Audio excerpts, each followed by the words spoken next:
Welcome back to the Rubber Dinghy Report, the That's only the one. show that keeps you afloat of the news that matters. None of it matters. No, none of this That really matters to us. Yeah, I suppose so. I mean, none of this is vaguely important to the greater scheme of things. Wrong.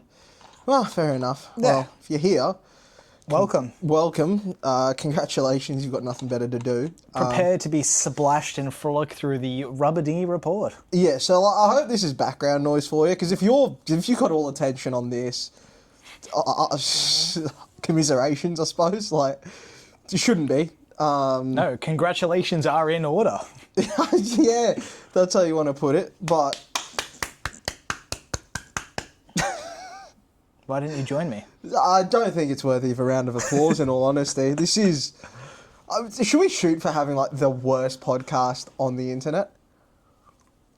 No. I feel like we're teetering. I feel like we've got a podium finish, you know what I'm saying? I think what would make it better if we just reacted to things as our entire podcast. That might make it the worst thing. Yeah, reactionary content sucks. Yeah, It's just not good.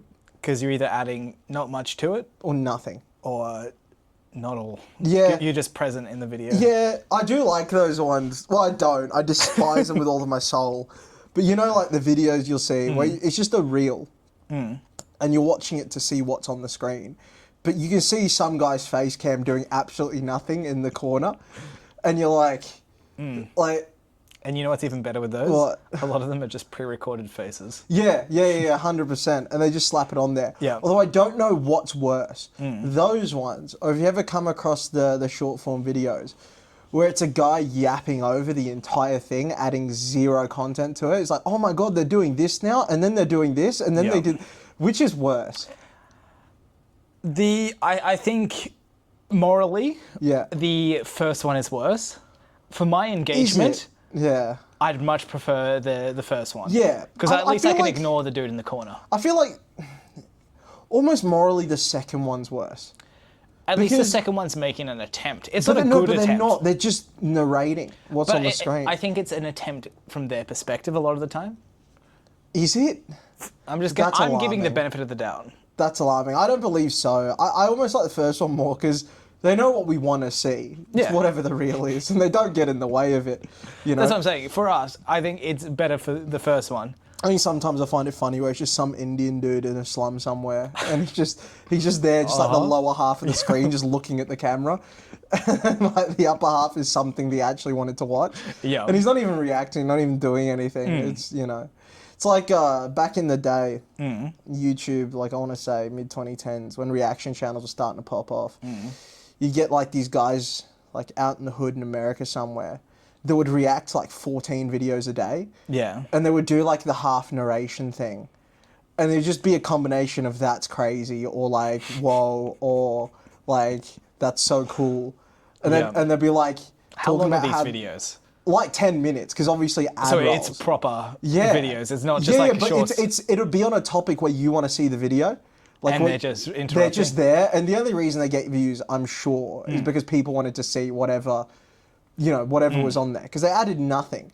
But then half their content was about like the grind, or like half what like they talk about was like being on the grind and like I'll make 14 videos a day and this sort of thing. It's like Yeah.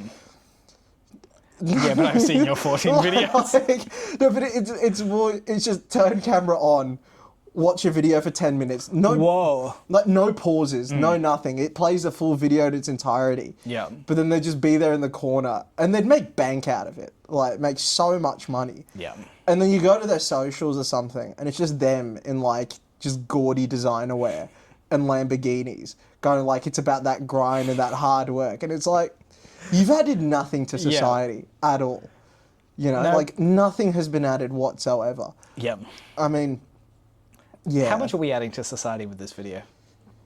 Nothing to society, however, it is all our own stuff. We're not relying on anything else for this to exist. Yeah. You know, like this is all coming from the two of us. Yeah. Which I don't mind that. That's fine. I'm always, no matter what sort of content someone makes, if they make content, Yeah. it's like, as long as it's come directly from you, I'm at least going to have a level of respect. Fair. I might still hate it. Yeah. But At least it's original. Yeah. At least it's not getting on the back of something. I mean, I'm sure I've talked before about how I just hate the idea of trends and that sort of thing, you know.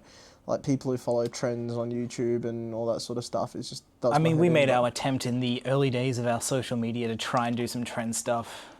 It wasn't me. We collectively. Yeah, it wasn't my idea. No, because you didn't know any trends. No, I don't know any and I don't want to know And all any. the trends I knew were old. Yeah. Yeah, pretty much, yeah. So now we're just doing this stuff. I mean, again, you say we followed a trend. It was just, you would show me a video and we would record it incorrectly. And then and that would be it. that would kind of be it, yeah. So, you know, even then, I think, yeah, I think also just the idea of, and we're doing it now, but like content that revolves around content shits me off. Like, As in, like, promoting a... no, it's kind of like, how do I best explain it? It's like when you hear YouTubers talking about their content, but like, what is the actual content you're referring to? Because all of your content is talking about how you make content and your strategies around it. But like, what is the basis of that? Yeah. Like, what is it that you make? But they'll just like talk about. It's like self-perpetuating. Their content is them talking about making content. Yeah, you get what I mean? And then they keep talking about themselves making content. The original of that used to get me was rappers spent their entire song talking about how good of a rapper they are, or you know what I mean? It's like okay, but like show me without like show me another song so I've got a catalog and then it justifies that one song of you talking about it. Yeah, you know, it's I don't know. I've always found that quite unusual. You know, there's like YouTubers talking about content strategies and that sort of thing. And it's like your entire content is talking about content strategies with some anecdotes I'd say between. There's definitely a market for that though. Sure, there are I just people don't who understand want it. That. Yeah. No, but it's not in a way of like helping others. It'll be in a podcast sense, in like, you know, talking about, or like in a, you know, a sense of that where it's talking about, you know, what content you guys want to see or this or that. And it's like, you've made an entire video asking about what content other people want to see. It's like, oh, why don't you just make something? Like, why don't you just have an original idea and make it? I don't know. The whole content thing. I fear we're gearing up towards a world where... It's hot take time. Let me play the theme song. There's a theme song for hot takes? No. Okay. Oh wait, let's see. Do I have a theme song for hot takes? That doesn't sound like a theme song. No.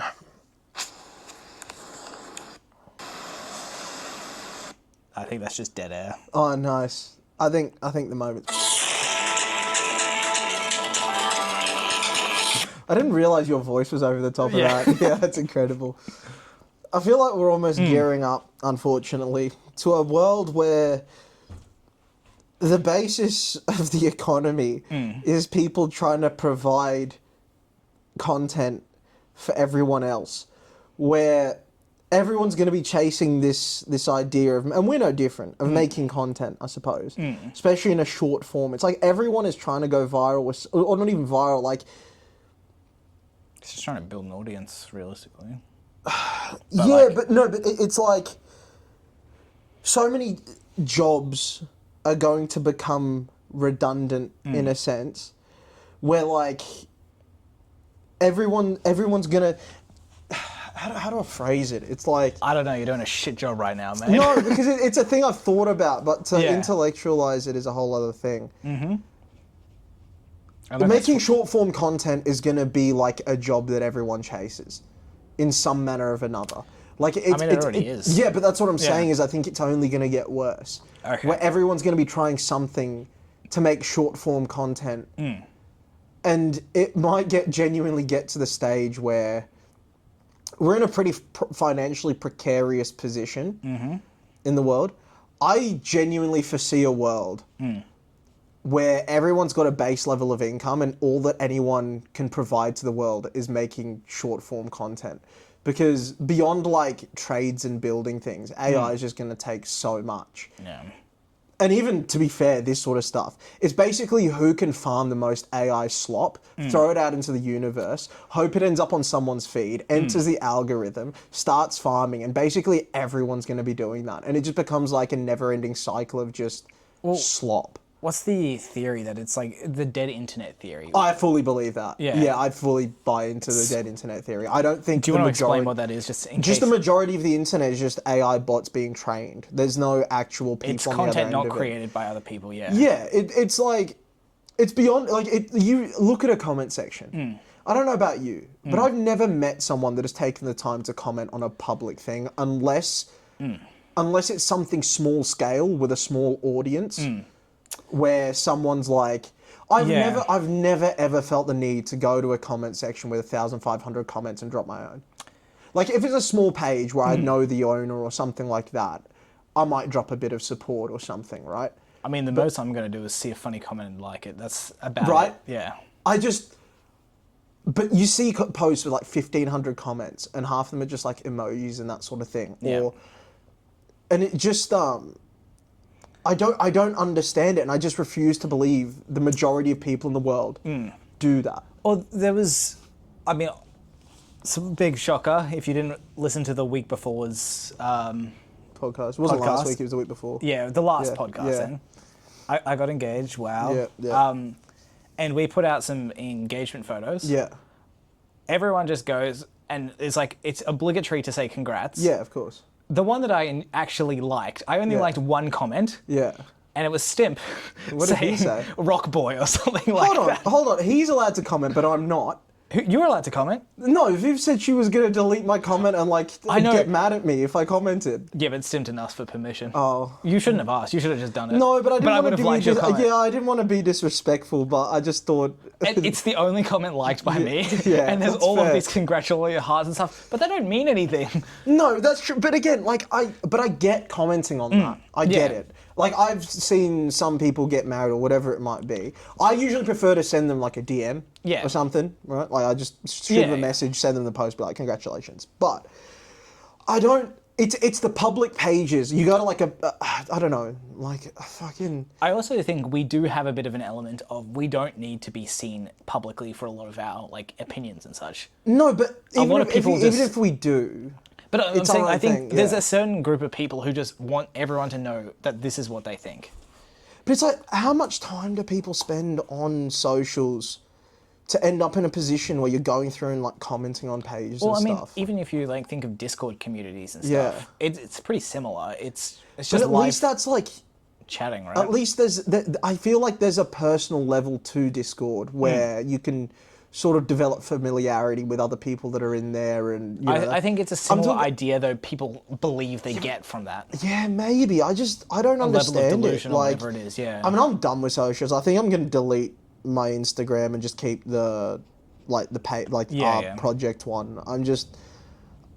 I don't know. It just Doesn't add anything. no, it doesn't, and you get so caught up in it, and I just don't really want anything to do with it anymore. I think I'm gonna just like make sure all the people that I know have my phone number and then just fuck it off. I mean, I'll unless keep- you're posting for specific reasons, like you want to keep a logbook of certain Yeah, things, I think which there's I an element don't. of that, which is fine. Like all I do is occasionally post like little stories and that, but I might just start doing that to our one. Yeah. And just do that instead. The only posts I make are collabs because I don't do any of my own posts. Yeah, exactly. I don't understand it. I think the other thing that gets me about it, and this is something that you're probably not going to feel as strongly about as me, Yes.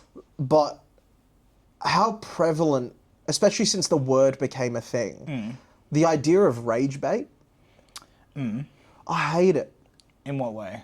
As in Like- the act of doing The it? act of doing it, like people will leave a comment or something to try and drive more comments Yeah. by trying to make people angry. I feel The sentiment doesn't sit right with me. with comments, I don't care because you can easily move past a comment. I feel I'm not talking about I'm just talking about in general. Like, I see it on other pages The and stuff. content Like, being made, rage bait content, I'm not a fan of. no, but it's not even just the comments. It's not just the content. I'm just talking in general. The concept in general? The Yeah, concept okay. in general. I feel like it's becoming more prevalent, and I just don't like the idea of going out of your way to like make someone angry or annoy someone or like poke at someone. I don't know. That just doesn't just like- sit well with me. It doesn't Yeah. feel right. It's trying to fast track getting an audience. Because you No, get no, I the get engagement that. quickly. But I mean more like, I also mean in person. I mean, Do people do it in person? No, it's like that whole.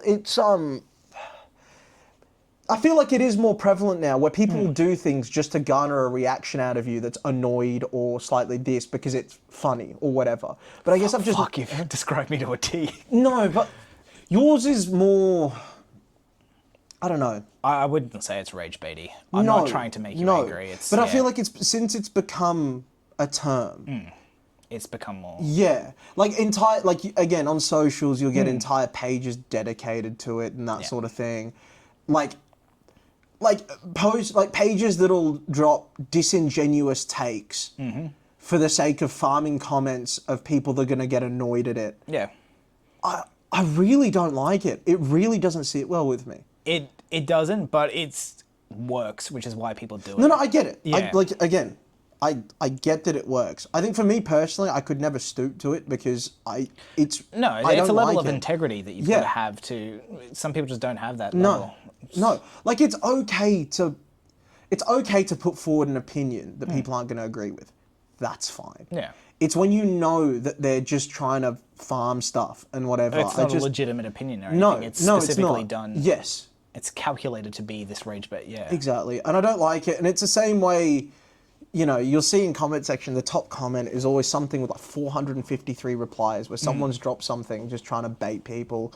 Everyone falls for it. I'm sure it's just bots arguing with bots, but it's just changed the sentiment of what it's like to be online. Yeah. Just everything's arguments and this and that and the other. You just don't get away from it. Everything's an argument and a point of contention. I feel like there's a bit of leaning, potentially more in a political sense. It's become more like just because everyone's stressed with financial and other stuff. Yeah, everyone's stressed, but it only adds to the stress. It adds to the stress, but it's people taking it out on that, I think, as well. Yeah. Yeah, Which- potentially. Yeah. I mean, I don't know. Just the whole idea of it is it's what makes me want to get away from the socials and all that. Because even things that I enjoy, like getting on the socials for it, it's like you'll see something cool. Like I'm a wrestling fan, and I'll see like some cool wrestling post. Yeah. And I'll go to the comments just to like see what other people thought of what I thought was cool. And it's just fucking arguments, and the same arguments you'll see on every post. Yeah. And it's the same with football. It's the same with everything. And it's like, God, everyone's just trying to, like there was a recent one where there was a UFC fight. And it was a heavyweight title fight. People have been looking forward to it. It got cut short because of an eye poke. It was a no contest, and now they're going to reschedule it or whatever. But like a fella got poked in the eyes, and it's just filled with people calling the fella that got poked in the eyes like a bitch and soft and this and that. It's like it's so disingenuous. Yeah. Like, it's entirely just to farm the comments underneath them, but I don't get it because the commenters aren't getting anything out of it. It's purely they get something, like, like later on they'll drop a comment, oh, it was just rage bait, bro. It's like, what did you get from that? Like, what did you actually acquire? Is there just, I don't get those sorts of people. I don't know. I don't like it. I don't like that that's where kind of interaction is headed. It's just a constant circle of trying to annoy one another. Yeah. People are opinionated, and if you do something against opinions, it is more likely for interaction. But opinions are fine. It's when you know it's disingenuous. Yeah. And where it's later proven to be disingenuous because they go back on it and say they were just trying to start it's like, why? Well, do you have the same people who just absolutely, just lie through their teeth about anything? Or it's not this, but that's what I'm saying. It's not the same people. It's like every post you go on, every page you go on, it's all just the same. Yeah, okay. It's like half is just filled with that. You never get actual takes anymore. Yeah. Which is what I used to check comment sections for, is actual takes. Gotcha. But it's like you just don't see it anymore, and it's like, and And you get it because like some of them will be so bad that you'll be like, oh, I want to reply, but then you're like, I'm probably talking to a bot, and in that case, if it is all bots just doing it, it's like what a depressing place to be. Yeah. Like genuinely, what like a miserable sort of existence social media is in that sort of sense. I mean, Yeah. that's what I think. I think probably tonight I'm just going to deactivate my personal account and just keep the other one going because Yeah. I don't see the point of it, man. You just kind of get caught up on looking at reels and this, that, the other, and it's like, what does it help? Yeah. You know? I mean, now I've only just got my shit trimmed down to people like I know. See, that's what mine was. It was, but then you got that's when you got the explore page and stuff like that, and that just kind of. I never just fucked with it. No, like, you don't. If I could stay away from once it. you do, yeah. but that's the thing. It is addicting. Yeah. Because you start, you get bored, you scroll, you do, it's the way it is. I don't know what's been happening with me lately. Well, this isn't a bad thing, but more I've just not been like I haven't had the need to stare at my phone, which has been good. That is good. Like I can. I'm probably staring at other things, Yeah, but walls, trains, roof. yeah, just I train timetables. like it's usually like I'm getting good at just locking into a specific Yeah. thing of editing and such, Yeah. and trying not to focus on the other stuff. Yeah. And even if I do have like a video playing in the background, Yeah. it's just background noise, and I'm not looking at it. So Yeah. it's kept me off social media a lot more, which is just being busy. Quite frankly, It just becomes habitual for me. It's like you Yeah. just pick up your phone, you scroll for 5 minutes, and it's like, I get so lost in it. And it's not good. I know it's not. I've never thought it was good, but yeah, I think it's just time I actually make the effort of getting rid of it because it just puts you in a shit mood. Like it nullifies, like it feeds you that dopamine, Yeah. but puts you in a shit mood. I noticed. I mean, because I know you're not on TikTok, but I am, and I was catching myself losing time with it. Yeah. At a point, and I was like, okay, yeah, it doesn't feel good afterwards because I'm just like I could have done so much other shit. Yeah, So for I sure. have just. I do still want the option of it because I mean Viv and I send each other shit. No, of course. I got So- no one to real send things to. Like I've Yeah. got group chats and a few mates, but I don't think they're gonna care if I just drop out of that. It's not, So what I did was I just said like you can build in time limits. Yeah, time limits. That's yeah, worked pretty well for me as well. I think for me, it was like I justify reasons as to why I had to check messages or this, that, the other. I think just getting rid of it, like deactivating that account completely, is such a better idea. I think I've also got a few offline games I play on Yeah. the phone, which has kept me away from that as Yeah, well. that's And fair. I read comics, listen That's to fair. books. That's fair. I think I've just got Yeah. to stay away from it in general. It's just, it's not good. It's not good. Those are fresh, by the way, aren't they? Relatively, yeah. Yeah. I was gonna say because I They're know I honkers. haven't seen you wear them too many times. Yeah. Give them a little show to the camera. Shoes. Pretty cool. Where'd you get them? Hong Kong. Hong Kong. Oh, this time around. Yeah. Yeah. Okay. So would be the first time I've seen them then. Potentially, I might have worn them Yeah. Okay. last week or something. Pretty cool. Yeah. Where'd you? Just a regular Nike store. Yeah, pretty cheap. Dunks? 55. Yeah, dunks. Yeah. Pretty nice. Pretty nice. I'm still going through the whole my shoes are falling apart type thing. They're Yeah. all done. I think I'm gonna have to go through a wardrobe refresh maybe. Kind of. That was what I did. Yeah. Yeah. I think I'm gonna have to tailor things away from sneakers because I've got such a sick sneaker collection. It's like I'm the type of person is like once I start to lose something or like once I don't want to like rebuild it or like spend the time and the money of getting because I would want the same ones back. Because like of the familiarity of like knowing what I got in my wardrobe Yeah. and like I know what I can wear and that sort of thing. And buying some of those shoes again, it'd just be too much money. So I'm like, That reminds me. yeah, I don't think I took a photo of it yeah, in Hong Kong. Yeah. So you, for our Sydney convention, Yeah. wore a Fear of God shoe, right? yeah. The Fear of God ones, the grey ones, right? Yeah. yeah. I was in Adidas. Yeah. Just looking through. There was a Fear of God x Adidas basketball shoe. No way. Yeah. But I might actually just keep it. Tell me because I actually want to. it was in look the what that- outlet store, so I don't know how old I don't know. it was. Like But a it was. basketball shoe. I Let's couldn't have a get look. any in my size. It was either like a size 4 men's would have been or a expensive, size 12. yeah. Not that bad actually. No? It was like $250 or something. Aussie, yeah. That's pretty good. I mean, Japan's cheap for a lot of No, stuff. that's so, yeah. fair. But the Nike ones are actually. This one was I yeah, might have Adidas, I seen think. them. Let's have a look. But yeah, I Oh, okay. you found them? They're not super expensive and they're Yeah. actually kind of clean. I don't mind them. Yeah. They kind of resemble the Nike ones away with the fat soles and all that, like the real fat soles and the sort of. If I'd been able build. to seen them in my size, I would have picked them up for sure. Yeah, but they are pretty sweet. Yeah. Reminded me of those. Yeah, thankfully those ones are staying together because I think they're built out of a sole that isn't likely to crumble. Yeah. So at least I got those ones, but it's a shame because I'm losing a lot of my real nice ones, and I think I'm just gonna commit to like loafers and semi-formal sort of shoes and just build around that. I think at the moment it's just like a Dunks thing for me. Yeah, I do like shoe. them, but I've still got a pair. But if my Dunks fall apart, I'm gonna be so cut. And they're like nice ones. They're pretty nice. I got them a while ago. They're like the off-white Dunks in like the forest green. And they go. The thing is, I bought like other clothes. I almost got a pair. Yeah.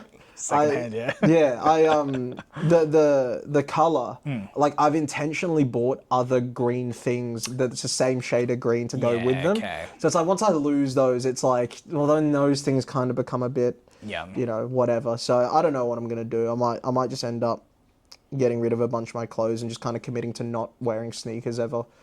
Just sticking to kind of semi-formal shoes and slacks. Yeah. It's cheaper to wear. Sneakers and streetwear are expensive. Yeah.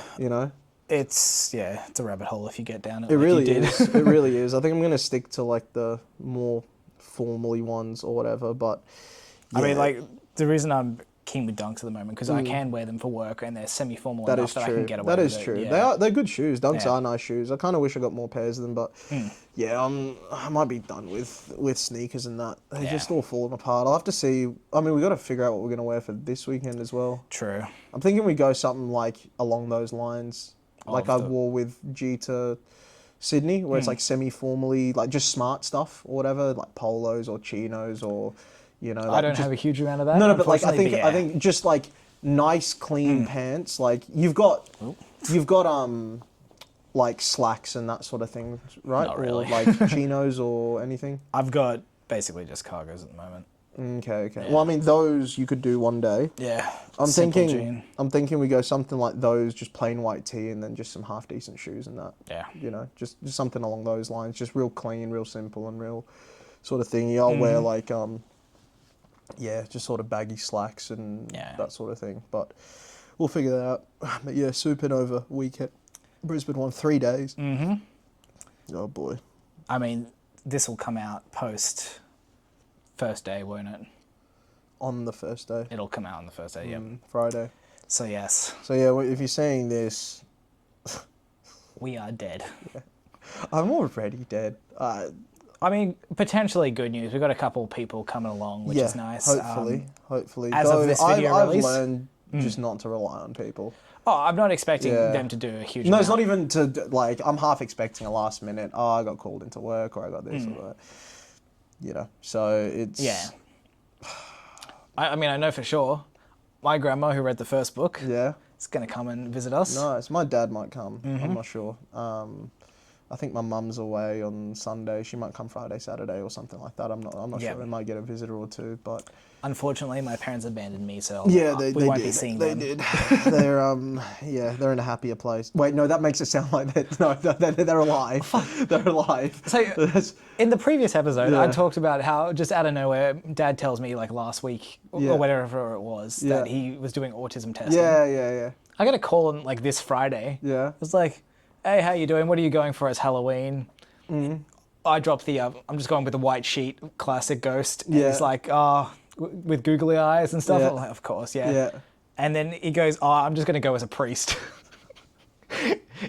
Right. Sure thing. Yeah, what was the event? Did you guys go together? Halloween. But did you guys go together? Or? No, we were just talking shit. So okay. Neither of us were dressing up. It was just us talking. You did? No. Oh, no, that was a different thing. That was a party. Oh, it was around the same time. I figured it was Halloween. That was like 3 weeks ago. Was it? Yeah. Oh. It's like when I got back. Oh, right. Have you been back for 3 weeks? Yeah, something like that. Still got no work done. That's crazy. What do you mean? I think Goober's come out, actually. Oh, yeah, we've got a short story out. Watch it. And I'm more than halfway through Death by Desert now. Okay, that's good. I don't expect... I've got tomorrow to do it. Hopefully you crack through it. I'm not going to finish it off, Well, I needed like the full week and I'm losing a fair amount of the week this week. That's true. That's true. I mean, but it'll be finished early next week. We got to go full steam ahead after that. Otherwise, we're going to lose the 6 months we've given ourselves until March release date. I was hoping we could... We're on track for a March release. Oh, no, we're on track for that, but I was hoping we could at least give ourselves some wiggle room going forwards by finishing up earlier, sticking to March release date, but then maybe get 3-4 weeks of something else in before that to put ourselves ahead in case of something coming up or I think that sort of thing. Should still be on track for that.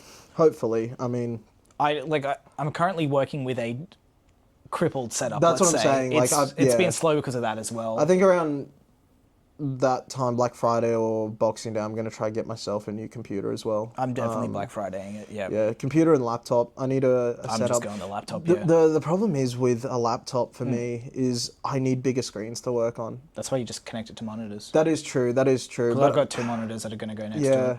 I'm thinking if I ever want to go somewhere and write elsewhere or something, you can always take monitors with you. That's true.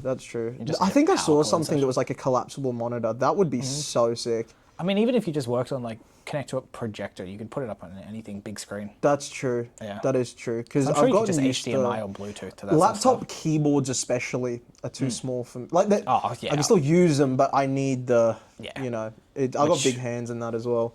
Just doesn't feel right, So that's what I'm currently rocking the laptop keyboard, just the single laptop screen, and just a mouse. It is rough. It is rough. I'm happy with my setup. It's just it's in need of an update. Yes. Sorry. Let me jump back to the father story before I get. So we're talking about the Halloween stuff, and then he jumps out of nowhere. Oh yeah, I've been in the hospital for 3 days this week. Yeah. Is he alright? Yeah. Okay. Yeah. But it was just it's very U-coded. Yeah. Yeah. How you doing? Oh yeah, haven't spoken in a while. I've been in hospital for 3 days for heart problems. Oh shit, is he alright? Yeah, they couldn't find anything, so it's okay. Okay, jeez. He's doing alright, so yeah. But yeah, it's just dropping that. Oh yeah, what are you going for Halloween? I've been in hospital for 3 days. That's crazy. It's literally just a mirror of your engagement story. It's worse, literally me with everything. Yeah, I know. It is literally you with everything. It's you hear about everything. I feel like... I mean, there's been surgeries I've gotten and then told my parents later. Yeah, I feel like you could die, I wouldn't find out, and you would haunt me to tell me, oh yeah, died by the way. Scheduled a message. Email in 3 days.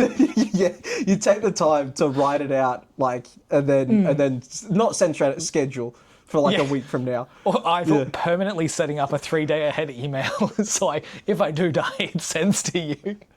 I just have to cancel entirely. Yeah. Fucking hell. That would be a good bit. That would be a good bit. I'd expect nothing less. It's yeah.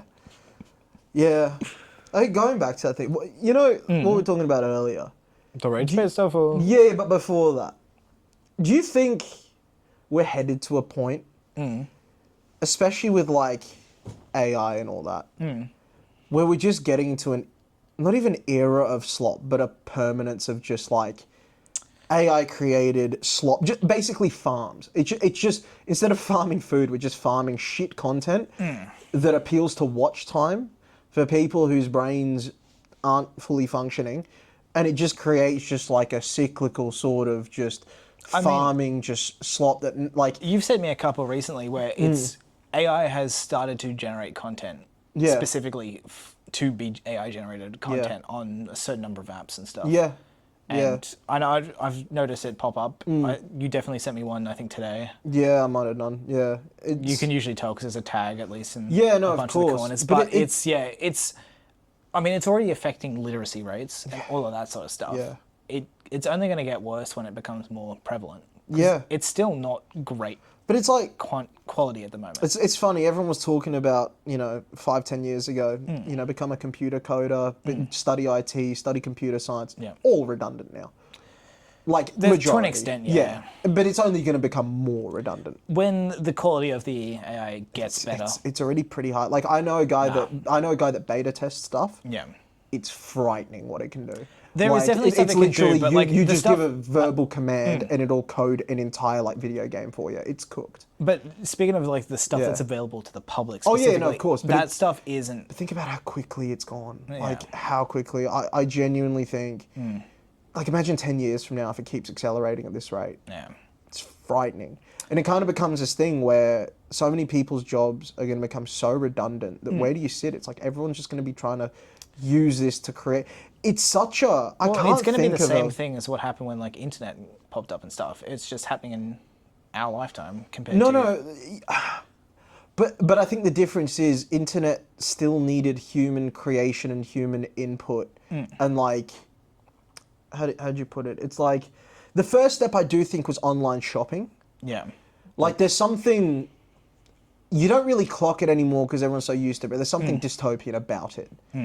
But there's something so, like, I don't think there's a more dystopian or a more frightening future than the idea of people's livelihoods being, like, the goal is to create content that no one really cares about, but just pops up on feeds and generates a revenue because people are thinking, and then it's just like using it to basically wait for the next ad that ad companies are going to pay to these companies to buy something. And it's like, it's kind of just this perpetual thing of just people trying to make, it's like short form content is crazy. It's just like everyone's trying to make it for anything. And it's like, there's so much of it being pumped out. I don't know, there's something scary about it to me. There's something really scary about, it feels so Wall-E. You know what I'm saying? Skynet's that sort of thing. It feels so like, everyone's just kind of hooked. And I'm not saying it's going to be like, you know, everyone plugged into a computer watching it. And if anything, there would be something more interesting about that. But it's the fact that people are going to be going about their everyday lives, but there's just nothing to do. It's just like make stuff, consume more. It's just consume while some people make. And like, I think it's having those sort of physical hobbies are then going to become very important. yeah. Oh no, definitely. But it's how many people actually partake in them. And then it kind of, I suppose like the dark end of it is ending up in some sort of universal basic income type situation where so many jobs become so redundant where it's just like the majority of the population has nothing to do. And they just earn a wage by existing and it just pumps consumption, you know, especially with the more that AI kind of takes over. I think it is dystopian, but I think it does still allow for opportunities to flourish. Opportunities, yes. But the types of opportunities, it's like, how much do I morally agree with what? Like, yes, an opportunity to farm content absolutely will, and you could probably make a lot of money doing it, but... But I think that also is because, I mean, realistically, I think there's a deficit in the trades at the moment. Definitely, I think it will mean that there's going to be certain things you can only do by hand. It's going to push people towards that sort of stuff more, which I think is a good thing to an extent. I do agree with that. But it's more how much... And it could also, same time, you've got, because you're seeing so much of this stuff that's created by other just AI stuff, it's doing your own things. Like, the opportunity for creativity to flourish that way could be interesting as well. Yeah, but I think it's a lot of it, I think just the sheer ease of pumping out AI content in the future is going to make the idea of being creative so redundant because... It's all about, like, now people's brains are so fried to things like retention time and that sort of thing. Big capitals, letters, narration, subtitles, split screens, that sort of thing. So you can't make anything honest anymore. And I think... But I'm saying if we get to this dystopian state of the universal income, you've got enough to live by. You've got your own time. Then you've got time to do other things. I think there is You do have time to do other things, but it's like, what purpose are those other things serving, I guess? Because I think it's just, you've got to rely on like having a self-betterment instinct, which... That's what I fear. I feel like that is still... There is a fair amount of the population who has that drive. I think it's gotten so much worse since social media started getting worse because everything's so demoralizing. Like, for example, the self-betterment that might take you to go to the gym. It's like there's nothing more demoralizing than, seeing these fitness influencers that are doing this, doing that, doing the other, because it all seems so unattainable. And it's in every facet of life. There are just... Everything's so accessible in terms of, like, seeing what people do. And sometimes for some people that can be real... demoralizing to get started because it seems like such a journey or whatever. And I think it's like actually affecting things like that. But at the same time, if you've got nothing else to do, I think it could. I feel like there's just going to be a point where it's so much of this one thing that you just have to flip to the other thing. I think the scariest part of it all, though, is if we do end up in a state like that where so many jobs do become redundant, is the overreaching of governments in the fact that if a basic income is like pushed out, that's heavily reliant on governments passing around that money, in which case you're going to have to buy into a whole lot of things. The implications of that, I'm just trusting in this course, example. No, of course. I'm just saying, like, just from a point of view, if your income can be turned on and off with a tap, that's a dangerous position to be in. Yeah, it's a really dangerous position to be in. I mean, it's kind of happening now in the US, to be fair. Yeah, well, it's kind of happened everywhere. Yeah. Like, I mean, they're trying to, like, what are they doing? I don't know enough about policies, but they're trying to do fucking, they're trying to cancel certain things, right, for welfare. Oh, and healthcare and stuff. I'm not sure. I mean, those are deeper issues to explore, but just at a more broad sense, because there's a lot of people in the world, and let's say like 10 years ago or, any point in time, I suppose humanity adapts and maybe other things might flourish and more industries might become more prominent. But if so many things outside of trades and physical things get put out of practice by AI, it's like, unless something more develops, what then sort of thing? Like, I think there'll be a period of time where until something like a basic income is about. I mean, even that exists now. Like, we do have Centrelink and stuff here. No, we do. But it's just. But until that time happens where it is this thing, there will be a period which is just, I think, even more dystopian than what you're thinking of with the basic income. I just think what it's got to already, though, is scary. I think just the state of how you can't get by without a phone. Yeah. It's really hard to get by without socials just in general, right? Like, you have to have a lot of things set up in life to get by without socials. I think any business now is almost screwed without it. Yeah, they are. There's a certain level where you can get by word of mouth, but it is the new word of mouth. But it's just like how many people are locked into it and just locked into their algorithms. Not unlike, me to an extent. And it's just, you're just being fed things again and again, just to keep you there. It learns, it adapts, it shows you what you want to see, what's going to pull certain emotions. It just demoralizes you, It's like, it's a really, really scary thing the more you think about it. I mean, that's sort of why I'm trying to do a lot of stuff like that. Yeah. It's the reason I build Gundams and stuff. No, of course. Play board games. Yeah, absolutely. We're fucking writing a book. That's, No, I agree with you. It is, I don't know how prevalent it is in, I do know a bunch of people who will just be horizontal on a phone. Or just not have as much going on. Yeah. That is a bit more concerning. But we are pretty lucky in the positions we personally are in where we do have that level away from it. Yeah, I think for certain things it's like so many people use socials as their primary form of communication, which is, one thing. But I think... I'm still a phone call guy. Yeah, no, I know. Like... I can't not. No. It's so hard. I think it's like I have so many people where I'm not like close to them. So I won't have their phone numbers, but they'll still message me for certain things. But they'll use Instagram. And, it's kind of become habitual. But it's frightening if you just catch yourself. Like, you might be less in a situation than me. But you'll just be doing something. You just habitually pick up your phone. You don't even realize you've done it until you've like opened an app, and you're like, "What am I? What am I doing here?" Still catch myself doing that. It's like your fingers almost itch for it. Like you reach for something, and it's not. Like I've done it where I've like thrown my phone across the room to work and all that, and you still like reach for something. It's a scary thing. It's a scary, scary thing. Yeah. It's And I got my phone pretty late, so I wonder how much worse it is for people that got their phones at a young age. I was like 17 when I got mine. I was 16 or something.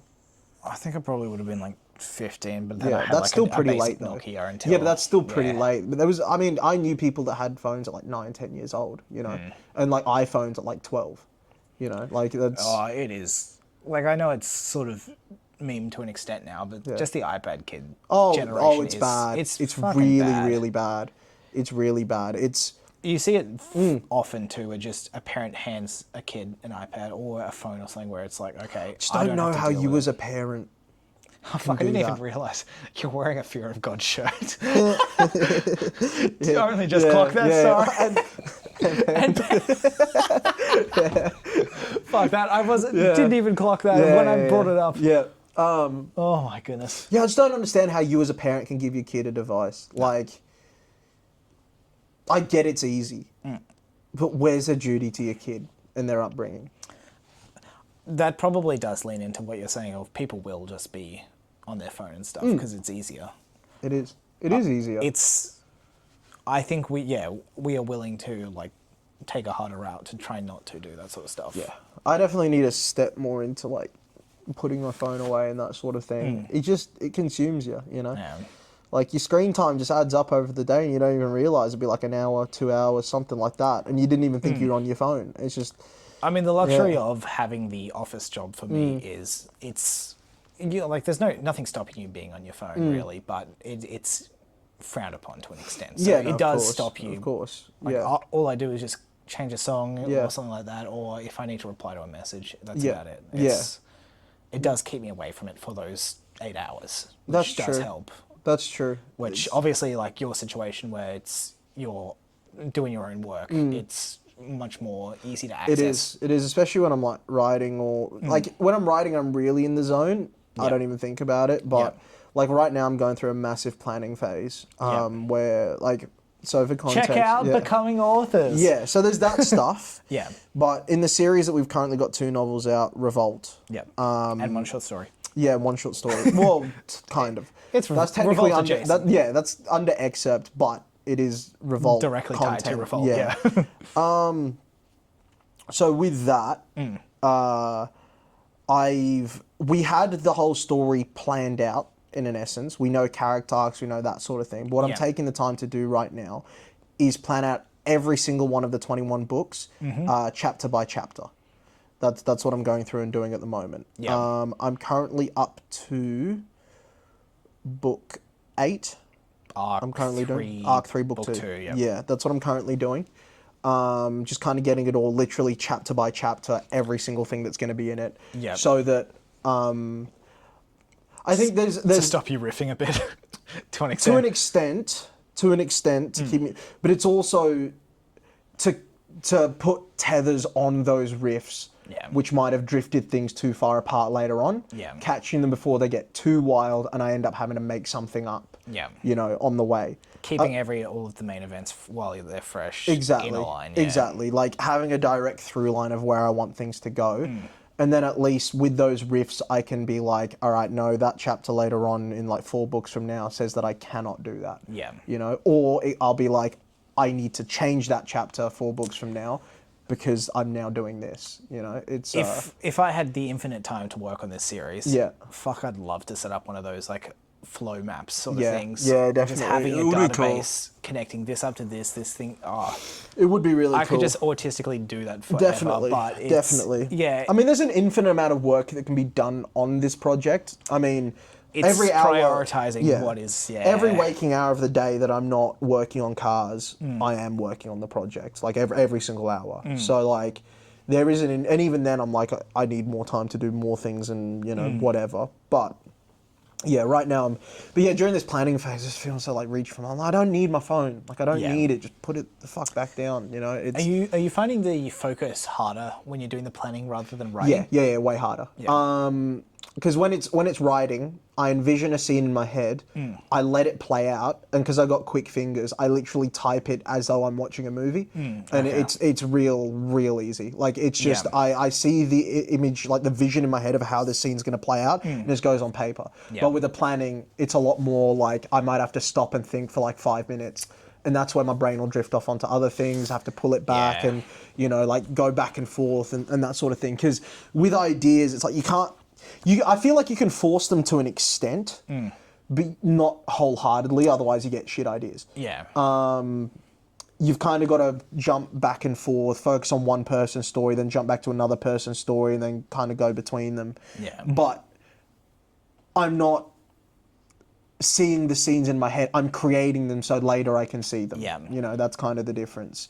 It's like... It'll make your writing even faster, which will fuck me up in the editing department. Well, it won't make it even faster because before I start writing a book, I have them broken down chapter by chapter. True. So, like, it's fine. It's just I'm not doing it before I write the book now. I'm doing it for all of the books. Yeah. Taking, like, maybe 4 or 5 weeks to do that, however long it's going to take. Yeah. And then carrying on with my writing. Because, you know, because it's also going to be much easier to pick up where I left off.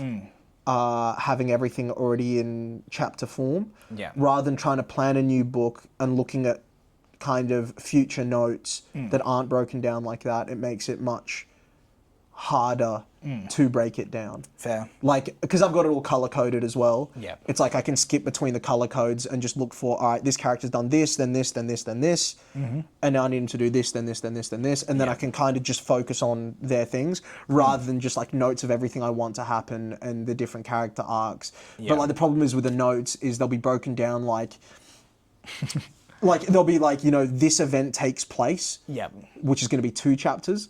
But then I might have a very specific line of dialogue that I have, but that's only going to be 2 pages, but it's all written out. Yeah. So it's like, there's not really a good gauge of exactly how it's going to be paced and that sort of thing, this is the difference maker in that. I'm planning out, because I know now how much is going to be in a chapter. Like I can read my notes and go, that's going to be about 2 chapters long. Yeah. You know, it's about 3 to 4 perspectives, you know, about... You know, a fight is going to be like half a chapter, maybe a third if it's a shorter one, you know, something like... So it's kind of like getting it out like that so that then at least I know, and it's easier to kind of wrap my head around. Because I think especially for Arc 6 and 7, some things were a little up in the air anyway. It'd be good to have those pinned down, you know, based off... It's a little harder to pin it down when some things earlier on are already up in the air. At least if those are solidified, it makes it way easier to pin down. You know, because we're going to be doing Revolt at the same time as some of the other series. Anarchy is going to start around the end of Arc 2. Yeah. Empire around Arc 3 and 4. Are you going to do the planning for that? Yeah, as I get closer to it. I just want to crack out Revolt entirely. Gotcha. And then that's kind of the luxury of being a few books ahead, is I can take 5 weeks to do that. And then get back to... I'm not going to catch up in 5 weeks. No, especially now I'm writing like 3 chapters a week. Yeah. I'm flying through it. So going to have to get you on the editing soon. I mean, I'm happy to jump on some of that. That's fine. Yeah. Even Yeah. just doing like a read back at it after our edits probably is something we need to be doing. That's fine. I can take over that. That doesn't bother me because it keeps the project flowing along at a nice pace. But yeah, so like, I don't know, I've just been flying through the writing lately pretty quickly, which has been good. Guess I got more time on my hands a little bit. Which means the phone's in your mind more. Yeah, it makes it harder to do that, which is why I'm like, I need to bin it. But yeah, like... I'll tell you what, the urge to go back to some sort of like brick phone is... It's been very strong in my head. Yeah, well that's what my buddy Nathan has, is he's got like he's got an e-reader. Yeah. Which it can't actually like process apps and stuff. Yeah. So, you know, it's pretty good. And he's got another thing, which is basically a brick phone, but a touchscreen. Yeah. So, which is, you know... The only thing that's stopping me is my wonderful significant other does not let me. Yeah, okay. Yeah, I mean, that, and also, we do need to keep up with the socials for our thing. Yeah. Keep putting up stories, that sort of thing. I think if I was to do it, I'd have a phone available, maybe that I don't take around with me. Yeah. And I'd just take around the brick. Yeah. The socials, yeah. Yeah, there's like other things I can do. Like I can have the phone there, but I just don't touch it. It stays, and the brick is in the pocket or whatever. Yeah, for sure. Yeah, he rocks a dual phone setup. He's got like the e-reader for apps, but they barely work, and then he's got the dumb phone, which is for calls. You've sent me some great photos of him lately. It was a good one, wasn't it? That Minion one is maybe my favorite photo. I think the one I'm even more like is the Wimpy's Wodonga hat. Oh, that was good, wasn't went it? out of his way to go to Wimpy's Wodonga. Yeah, he did. Yeah, because we bought hats. Yeah, and he went and got one himself. Yeah, it's pretty good. But that I'm just gonna say, yeah, if you make it to a convention with a Wimpy's Wodonga hat on, I might give you a book for free. Yeah, no, I think I would. Yeah, I think I would. It's in fucking Wodonga, like. It's And especially if you're from a foreign country and you do it. It's halfway between Sydney and Melbourne. Nobody's making that journey. If somehow someone does, I mean, take our entire stock. Like, that's fine. I'm definitely giving you a book. Mate, I would give them whatever we've got released, like one of each. 100% I would. And So- signed. Like, that's, yeah. I see it. That's not a good value for us. That's I $30 don't a care. hat. They've gone to Wimpy's Wodonga. Like, fair play. Imagine if we somehow get big enough that Wimpy's Wodonga is a sponsor for us. I doubt they do anything. I don't even know. want to sponsor. I just want to increase their traffic because it's shit. Yeah. It's not good Getting food. sports jerseys done up just for the two of us with Oh, Wimpy's Wodonga. Wongapong jerseys with Wimpy's Wodonga as the I mean, sponsor. they're not going to stop us, are No, they? they We don't just know get we custom exist. shirts. Yeah, that's good. 2 different towns. That's incredible.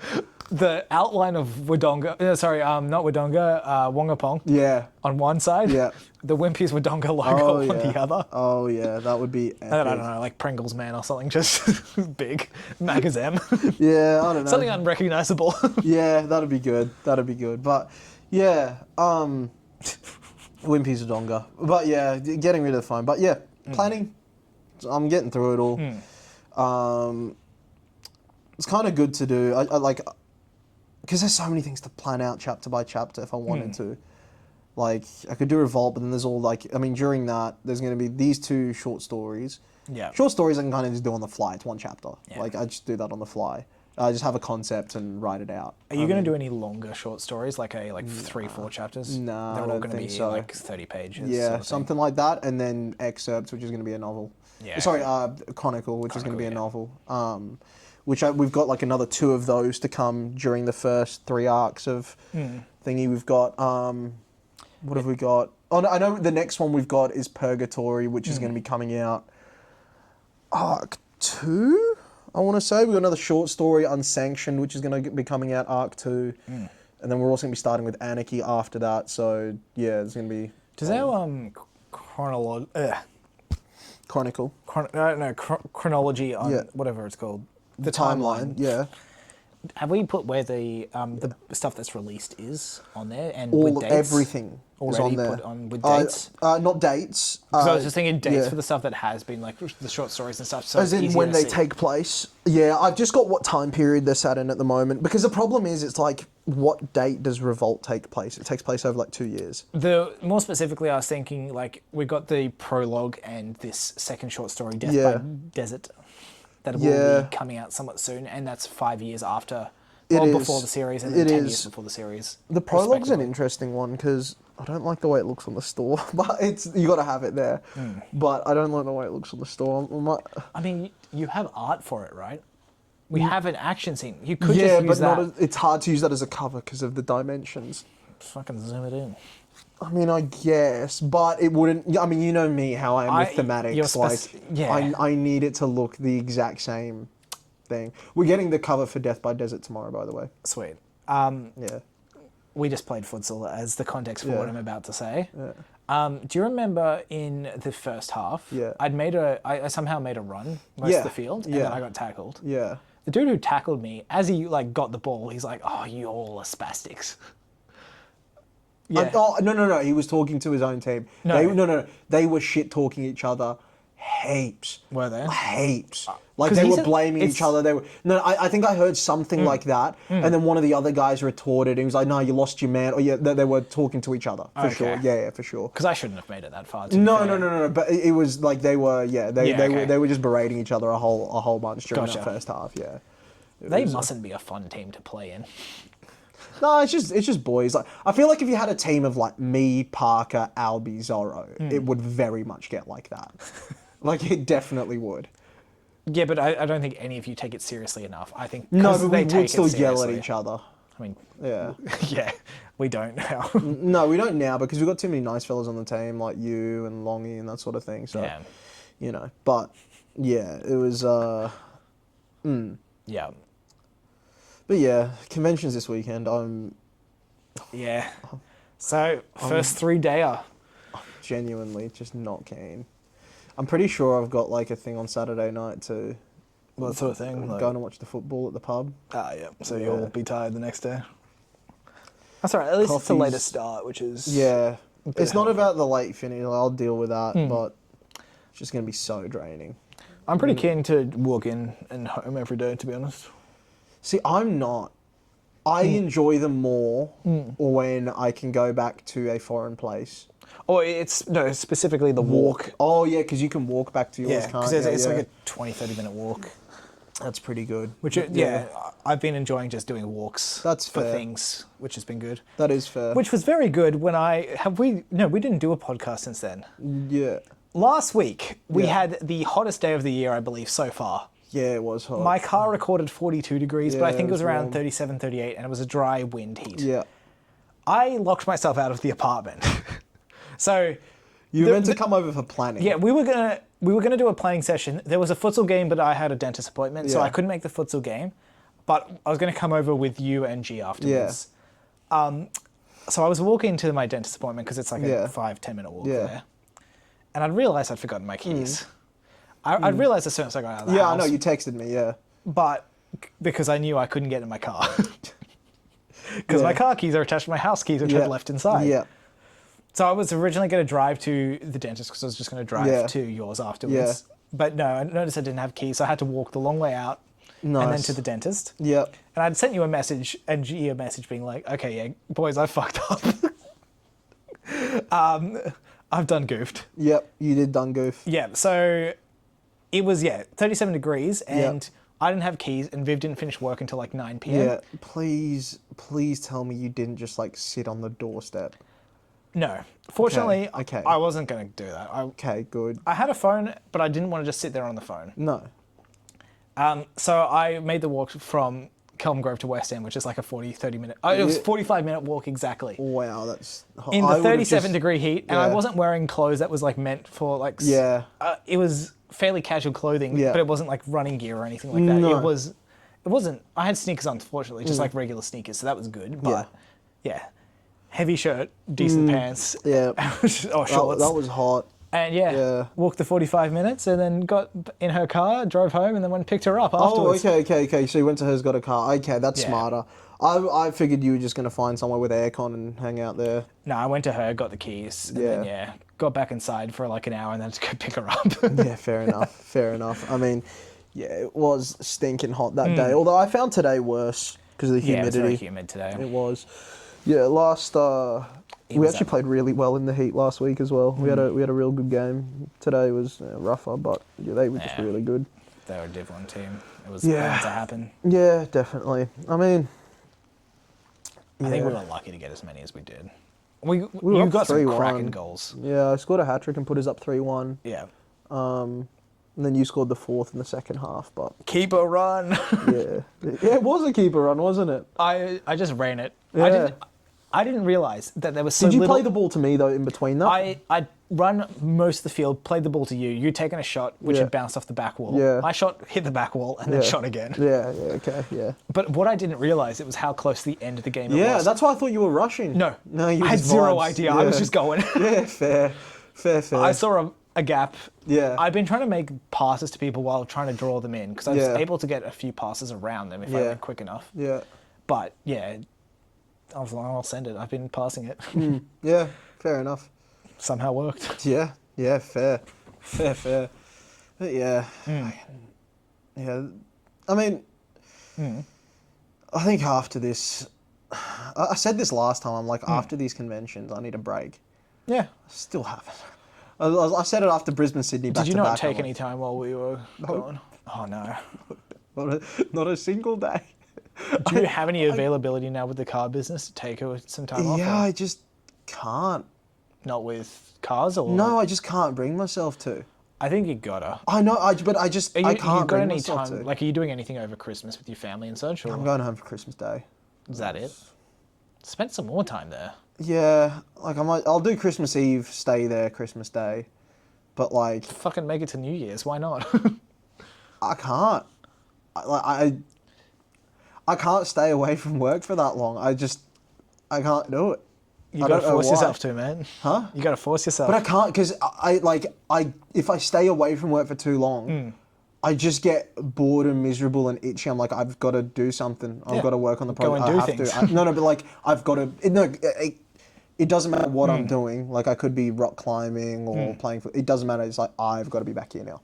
I've got to keep working. I've got to keep going. I can't stay away from it. I can't. And it's fine because I do thoroughly enjoy the writing and the planning. I'm loving it to bits. Like, it's my favorite thing to do.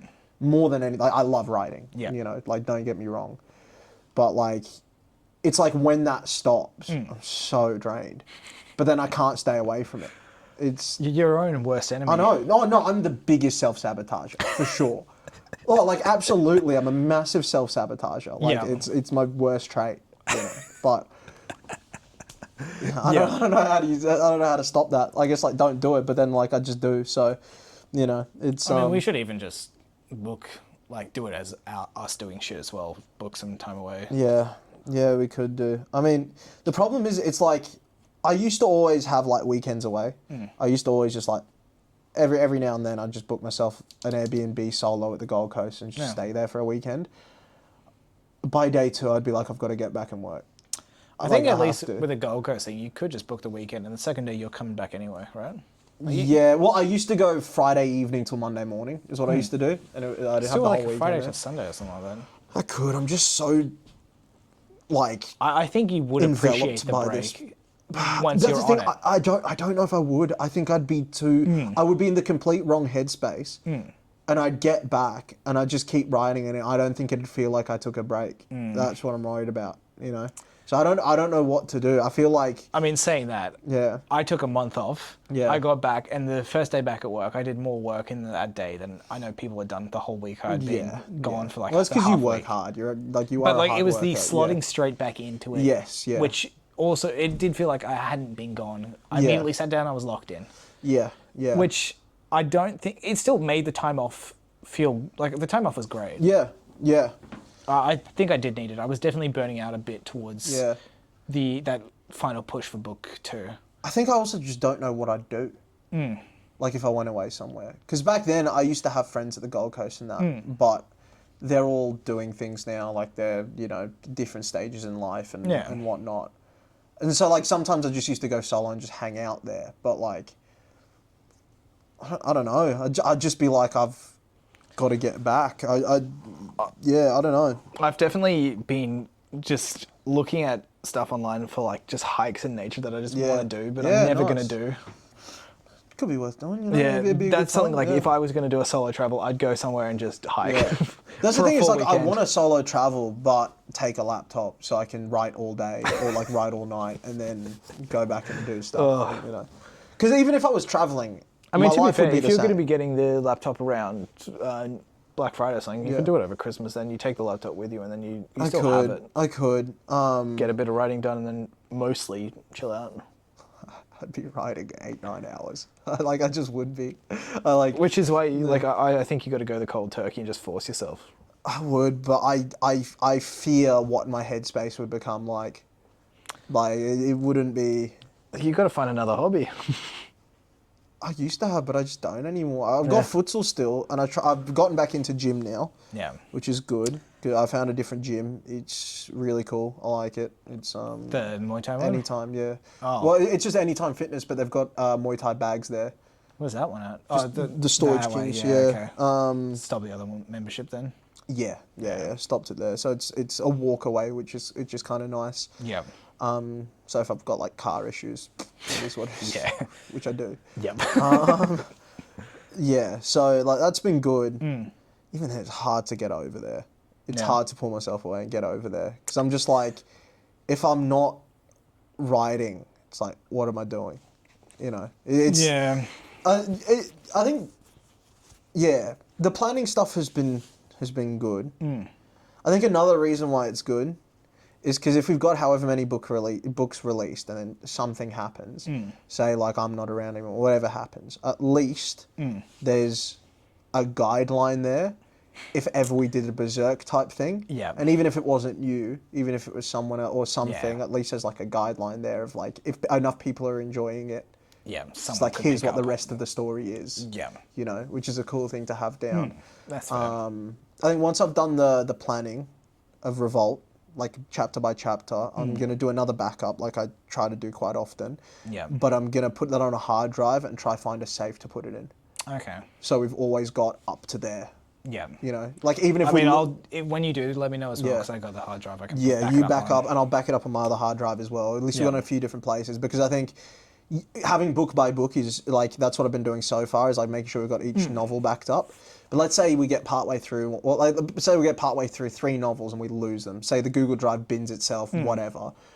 At the very least, we can go back and rewrite those books, because they're there. I wonder. You know? I don't know how feasible this is. Yeah. Because this means work for you. It's fine. Website. Yeah. You could just have a password protected page that you just save all of this stuff on, so that even if someone just guesses the password, they can get in there and look at the whole thing if need be. Because the website's going to stay active forever, right? Because Yes. So if there's that page there that exists, Things. even if it doesn't have to be the hardest password. It could just. No, but I'm saying I don't have to do more than a page, because of just the amount of stuff. I don't know exactly how you do It'd be maybe a page to a download file or something. Yeah. And just password protected, and even if the password's something like spoilers or something like that, where it's like, you could be a way of saving it, because then if someone does get into it, they have that and they can like talk, pass around or something like that. Yeah, that is true. That is true. That does rely on it being a level of success again. Yeah, but exactly. Exactly. It just if it gets successful, it'd be cool.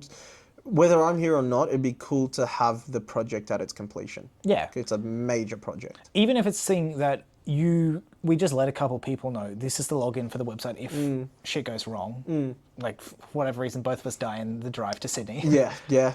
Unlock this page. It's now available for the public for what's there. Yeah. Sort of thing. Yeah, it could be a good idea. I might look into that, see if I can work on something like that. But, I mean, in the meantime, just keep cracking along with it. Delving quite far into the project now at book 8. The main characters have really shifted, especially book 7. From your original... No, just like in general. Obviously multiple perspectives, but book 7, I mean, I don't think this is really spoilers, because neither of these... both these characters have been introduced. And how about I do a spoiler warning? Okay.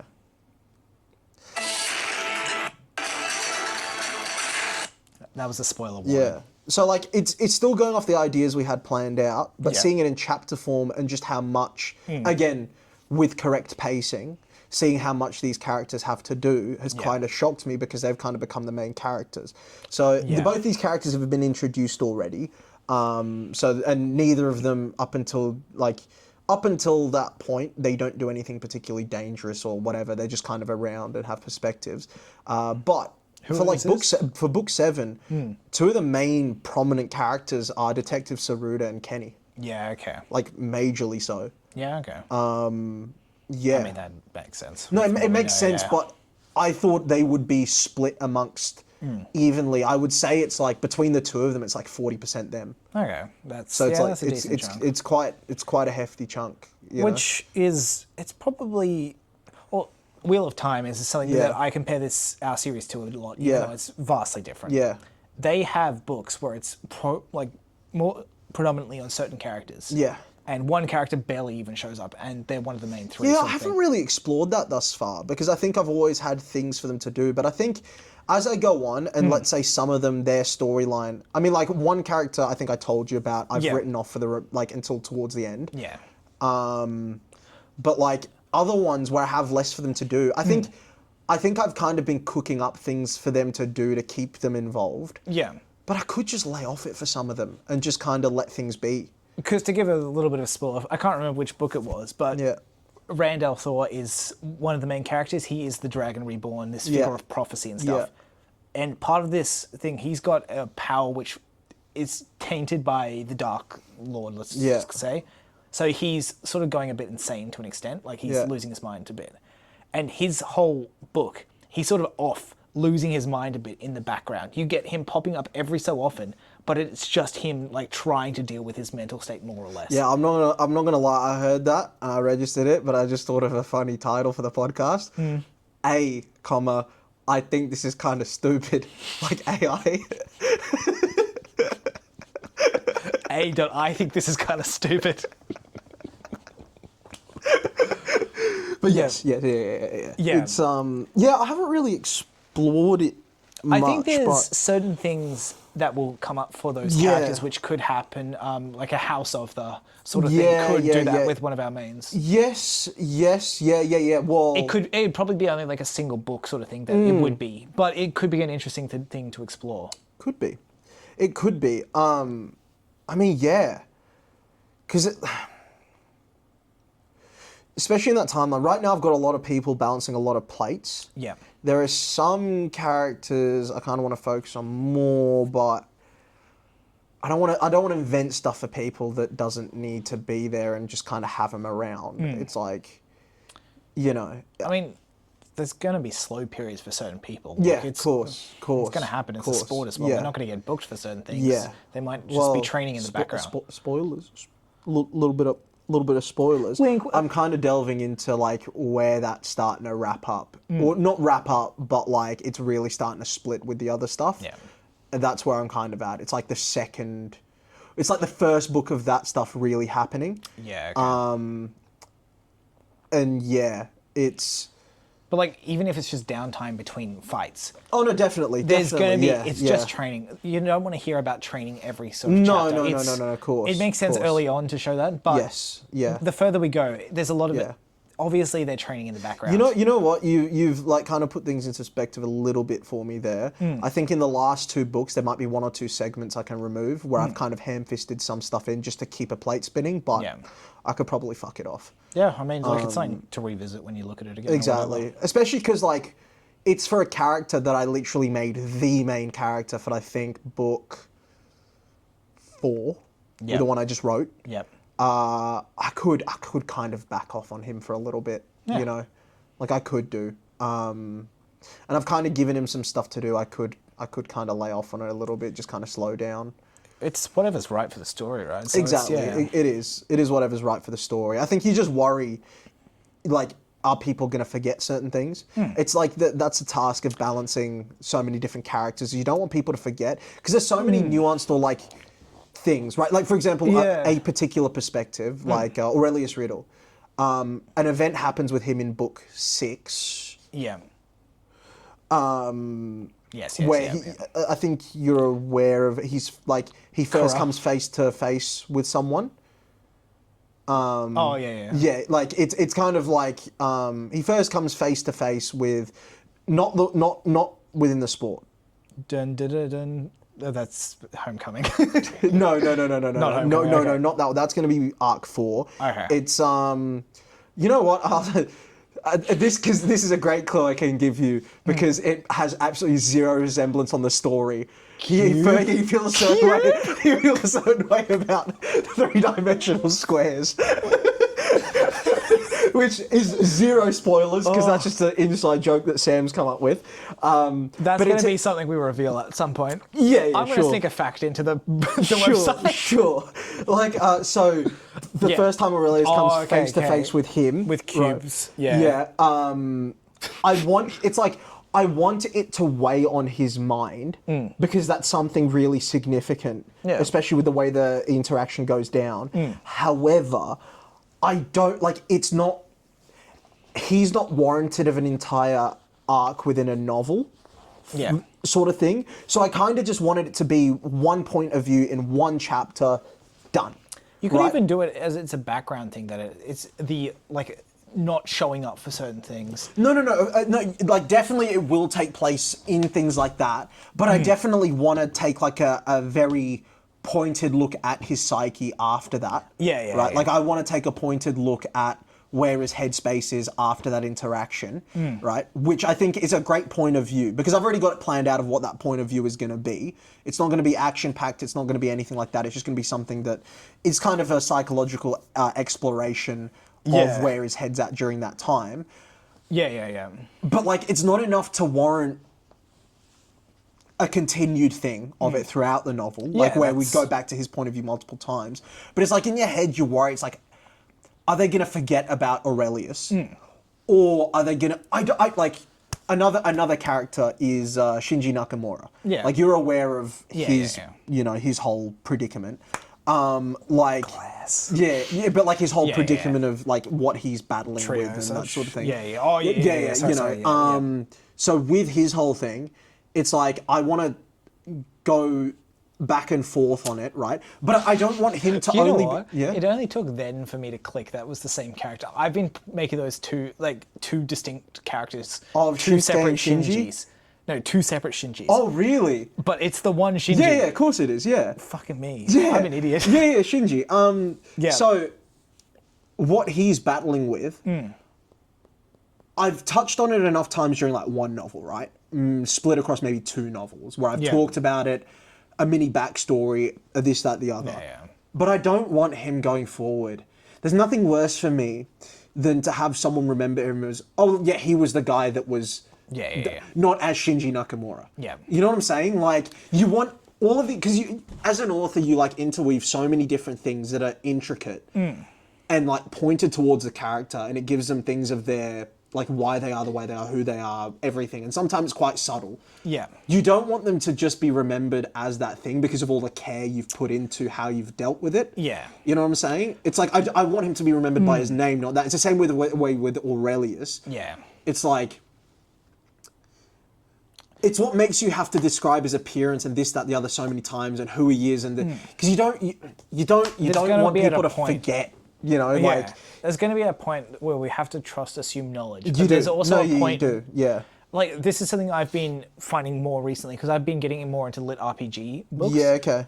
And the further down the series they go, they start having a preamble at the start of previously on sort of thing. And that's something that I was like, I don't know when it's needed and when it's not, because I read a lot of fantasy books where it's not, but it's so they are the longest books. There's so much shit in them that you're going to forget about if you put it down and read them. I've got the luxury of usually reading them back to back. I think back. it's less.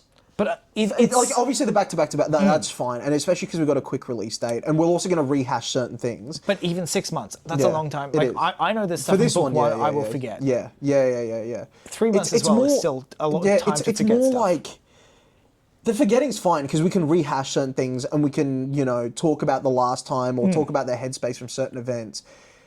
I think it's more like there's certain characters. That the audience are going to see as side characters, but I've fleshed out so much in my head and I've put enough in the story where I know them. Yeah. And I don't want them to be just remembered in passing as, oh, that was that person. Which I think does have the benefit of me then being your second voice on. Yeah, because there is a lot of this stuff that I don't have as much of a visual of. That of course. There's certain characters, again, like I didn't put Shinji as the same person together. Yeah. I knew that there was these two separate things. I didn't put them together. For example, a good, like, let's go to book 1 and we'll talk about book 2 as well. Yeah. Let's say from book 1. Yeah. I'm okay with Mr. Todo being the guy that Kuro went to. Like someone saying, oh yeah, the guy that people like Kuro went to at the store. But he's also popped up in book 2 and such. Yeah, but I'm okay with him being remembered as that because it is a side character. But I don't want like Julietta Faye being only remembers, oh, that was Allegius' teammate. Yeah. I want people to understand why she is the way she is, who she is, and like in her interactions with Allegius, like what she means to him. I think a lot of it's going to be having that one key memorable moment is all you need. Yeah, that's true. You have all of this other stuff of them, but as long as you have one standout moment, it's enough. That's true. Even if it's a standout line or something like that. Because, I mean, for Stormlight Archive, the first line of the book is Zeth, son of Volano, truthless of Shinovar, wore white on the day he was to kill a king. Yes, and in that, you're not going to forget that, I'm never going to forget that. Yeah. He pops up in a number of interludes, but his participation in the book is maybe, let's say, 3% of that whole book he's mentioned in. Yeah, okay. But he has that much of an impact from his first showing where you cannot forget him. I think I need Obviously, he does come later in the series more, but at least for the first book. I think I need to double down on that. I definitely think I need to readjust some things maybe and try to create a few more moments because I think I'm someone, the way that I read or at least the way that I understand interactions, I think to me a moment can just be a friendly bit of dialogue of shared memories. It can be, yeah. Like, but that's enough for me, you know? Like, it doesn't have to be a dramatic moment. It can be like, let me think of some dialogue we've already written. I mean, like, I think there's a moment in book 2, yeah. which is Shinsuke, right? Yes, yeah, That yeah, is yeah, going yeah, to be. yeah. That's an incredibly memorable for sure. chapter. Yeah, no, that is a memorable chapter. I'm trying to think of things like people who mean things to other people. For example, Kenta and Soren in book 1. Yes. The way that they treat Shiro, Yeah. I think it's because I'm someone, and I know not everyone's like this, which is fine. Yeah. I look so much at character dynamics and relationships and like the way people act and treat each other. Even in that opening thing of Shiro talking with Kenta and Soren, the way they treat him, the way they welcome him, and I think we had some down to wording earth. along the lines of including him, like sort of going out of the way to Yeah, include exactly. him. Yeah. It's the way they're so down to earth with him, Yeah. even though they are literally like mega stars. Like they are the top ranked tandem in the world, Yeah. like these formidable athletes. It's like they're so down to earth and casual with him. It's like Can just we the way just- that they, As a side story Yeah. or an excerpt that we Yeah. need to do, can you write one as just a normal person who gets to see all of this, just being in the crowd? Yeah, that could be cool. Because I think we do lose a bit of the grandiose of these characters Yeah. because we are in the midst of them. Yeah, I think I do agree. I think that could be really cool. Just 30 That could pages be of really, this is really how they cool. see, and even just touching the hand of and how much of a moment that was for Yeah, something like that. that could be really, really cool. Just to put into perspective as well. that could be something. Because we are That in could this be world yeah. of gods amongst men. Yeah. We are the gods in this gods amongst men. It's being that normal person. I think So the way Ruda I've is a tried to bit of describe that, it, but- the way I've tried to describe it is especially talking about crowd reactions, Yeah. fan interactions, and other things of like how often they're like stop for, or like the the lengths that they go to try and remain somewhat like secluded from society. It's little things like I think that the that best I try one you've to, done so far is Saruda in book 2.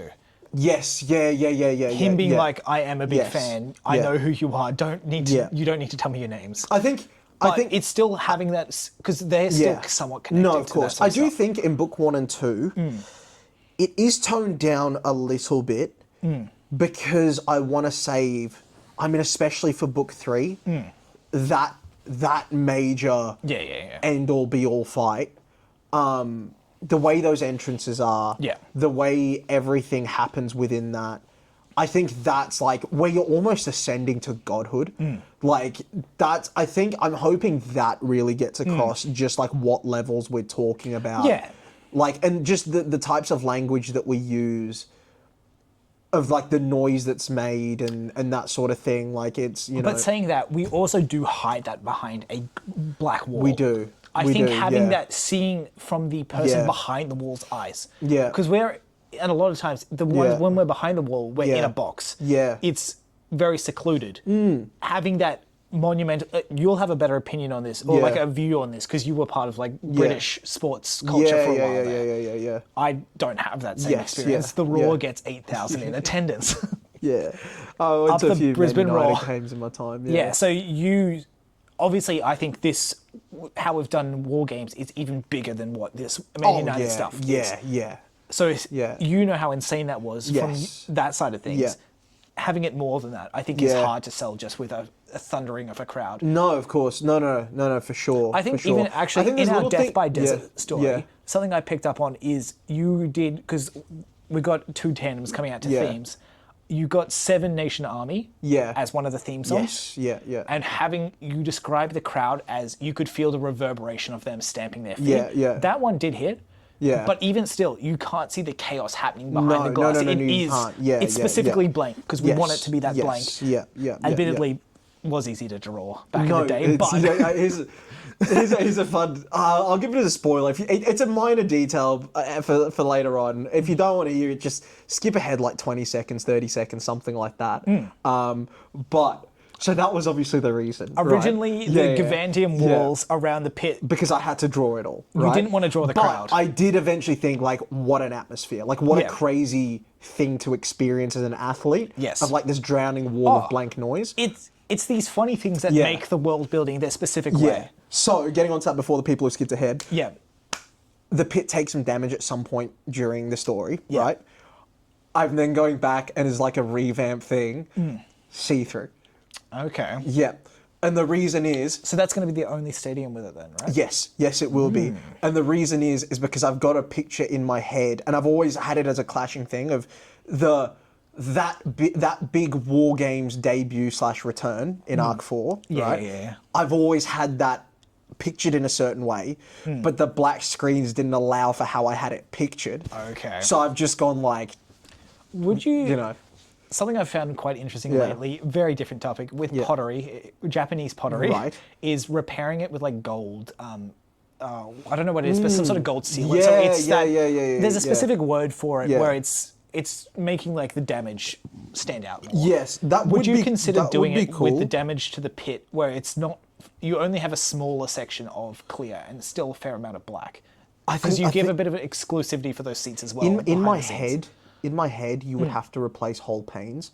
Yeah, but even just having a section of clear and the rest is still black.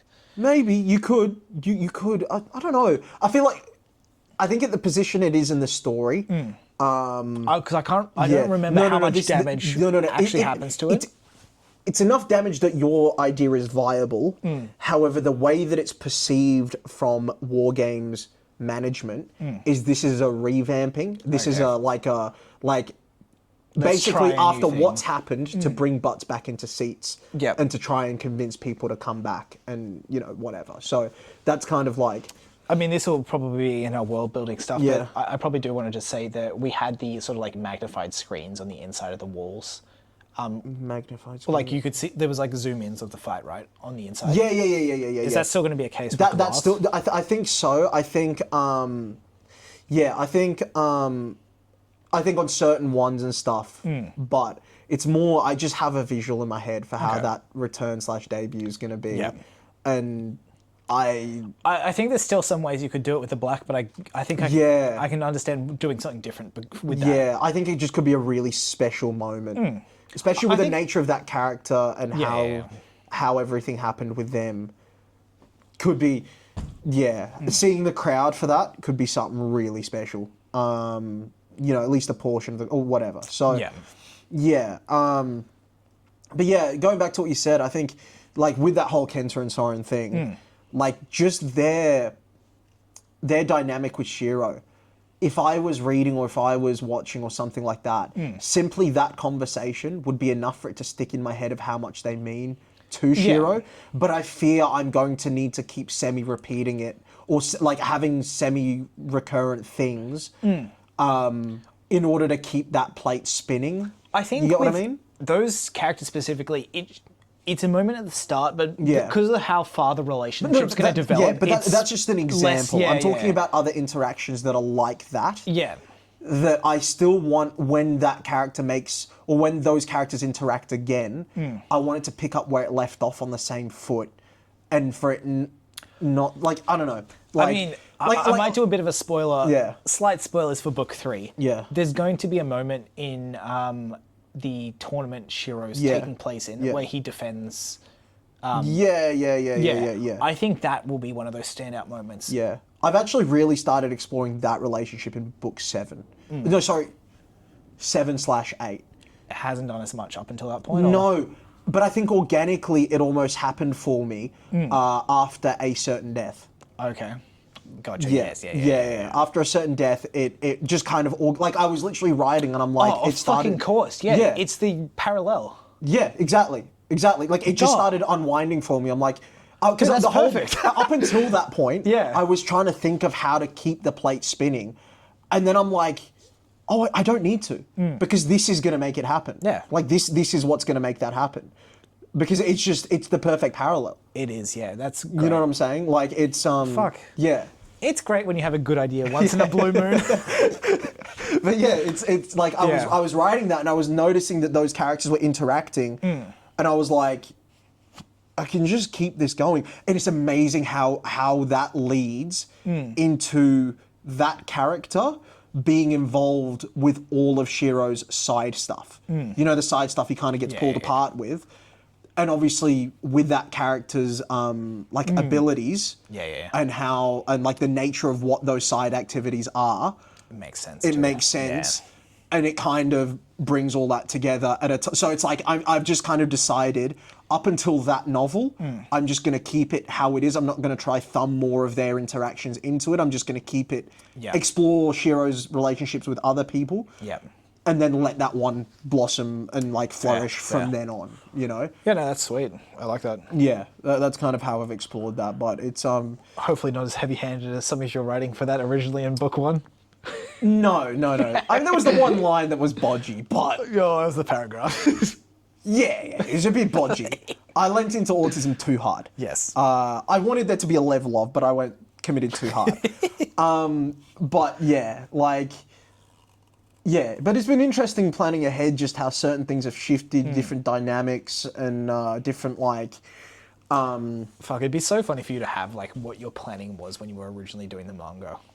Oh god, it was wildly different. But the reason Just like was, having that comparison there, it'd be like, wow. The reason it was wildly different is because I had so much more of an anime influence. Now I'm just kind of looking at things in a more grown-up fashion. Yeah. I was a little bit like shonen blinded of certain actions and the way things would take. And I feel like shonen often doesn't explain certain things. It leaves me wondering like, okay, but why is that happening? Especially when dealing with a group like the Revolt. Yeah. For me, everything needs reason. Yeah. Everything needs motive. Everything needs this. Whereas shonen kind of sometimes has cool moments for cool moments' sake, which is kind of like a bit of how I wrote some of the stuff way back when. Gotcha. And now it's reeling back on all that and making sure, for example, like, I mean, book 2, how familiar with the... Yeah, so the Revolt have done some missions by book 2. Yes, and they all have a purpose. Yes, making sure that all have a purpose. If lives are taken, for what purpose? If certain things are to happen... I don't want certain things where it's like, okay, why didn't this character just do this? Like, why didn't this Revolt member, that's his ability, why didn't he just do that? Yeah. Things like that irk me. It's like, why didn't they just take that, you know, like, I think... And I think we do have a level of... We do have a bit of this moment for moment sake to an extent in that scene. Yeah. But I think it plays Moments are great. But I think that plays into the character... like character traits of this character would do this because this is how they think. I think it's largely the Revolt stuff and even the Malacropolis stuff that's changed. Yeah. Because often I think I brushed over too many times of things like how people would get certain intel or how people would learn certain things. And it would kind of become repetitive of just information acquired. But now in the way that I'm rewriting it, every single bit of information has to be earned from a place for a reason. And that's why they've got that information and that's how it's being used. Like, I don't want any assumed of like, oh, you know, this person told me that. It's like, but why do they know that? And what do they have to gain from telling you that? Like, I want every single character decision to make sense and to have motivation and reason. This is just another one. Yeah. This could be probably more of a chronicle than an excerpt. Yeah. But probably a shorter chronicle. Yeah. Doing a whodunit sort of with Godsends. In what sense? Similar to like any of the like Poirot or like a Knives Out or anything like that. Having some sort of... That is like our genre that we're going for. Okay. And finding a way to do it with I mean, there's Godsends an easy main character. Yeah. Detective Saruda. Yeah. Yeah, like that's a been and done. Yeah. Yeah. It's like, it's funny, yeah. Fucking having Saruda called into the Goober Squad and doing a whodunit for That could be very funny. That could be very funny. With Saruda, it's interesting how it's played out because I've got zero assumed knowledge of him.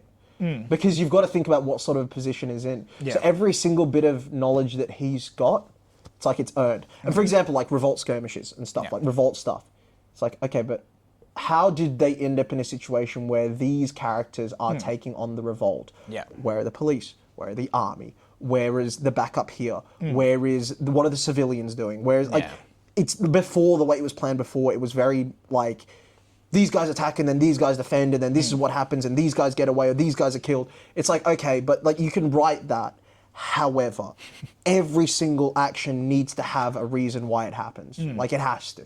And that's what it's really fleshed out a lot of the novels a lot more. Like how, it's been fun kind of finding out how Saruda gets his information. That's been a really good one. But it's especially the revolt stuff, like, again, because you've seen some of the revolt operations. It's like, why are they doing the certain things they're doing?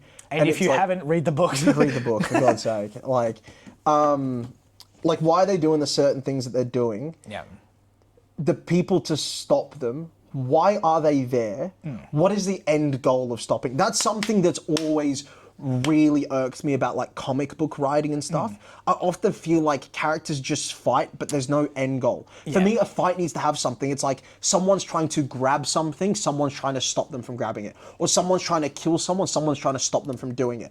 I don't like just fight for fight's sake. You know what I mean? Like, I think that it can get so like, okay, but why are they fighting? For what purpose? Like, it has to be. I think someone has a hit out on someone else, or which someone, is why I think we both have such a love for like Planet Hulk. Is the motivation he had was very clear. Yes. And it made sense. Exactly. Like, you know, it's like, again, it's like the deeper you think into, I don't know, like superheroes and stuff, the concept of them, especially the non-kill ones, or if they're trying to throw them in jail, I get it. But like sometimes they'll just have a fight, and it's like, beyond martial arts, like what was the point in that? Like beyond showing a cool fight, what was the actual, what was gained, what was lost? You know what I mean? Like, so if we're going to have these revolt showcases of them doing certain stunts and acts and that sort of thing, it's like there has to be a purpose behind it. And there has to be like, if they're going to get stopped, it has to make sense in world how they're doing certain things. Like whoever's going to stop them, why they're there, how they got there, and like, you know, just like thinking about things a lot more in depth, and that's kind of the main things that have changed from the original planning. Whereas before it was like, these characters are going to kidnap this person, and then these ones are going to chase. It's like, okay, but how did they actually get the intel of how they're going to chase after them? How did they actually get there? How did they actually, you know, and not just like a blanket statement of they found out like this. So like, I think unfortunately. Yeah, we got to call it? No, well, that too, but we have failed in creating the worst podcast on the internet. Yeah. I think we've had actually some insightful chats. Oh yeah, it's been pretty good. It's been a pretty good one. Yeah.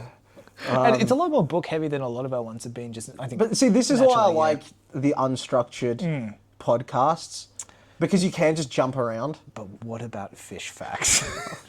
I like just being able to jump around and talk about everything from, you know. Because sometimes I do want to talk. I do want to talk about book on podcast. Sometimes I don't. Sometimes I want to talk about funny anecdotes. Sometimes I want to just talk about futsal. The death of AI. The death of humanity at the hands of AI. Funnily enough, like after we finish this, before you leave, I'll talk to you about that. I've got a really fun story point about AI within the novels. So, it's something new that it's basically solved a couple of. It's solved a couple of problems that I've like what I was talking about before, like the reasoning problems. It's helped solve some of those. I can't picture it, which is exciting. Yeah, I'll talk to you about it. But let's call it there. And we'll float you later.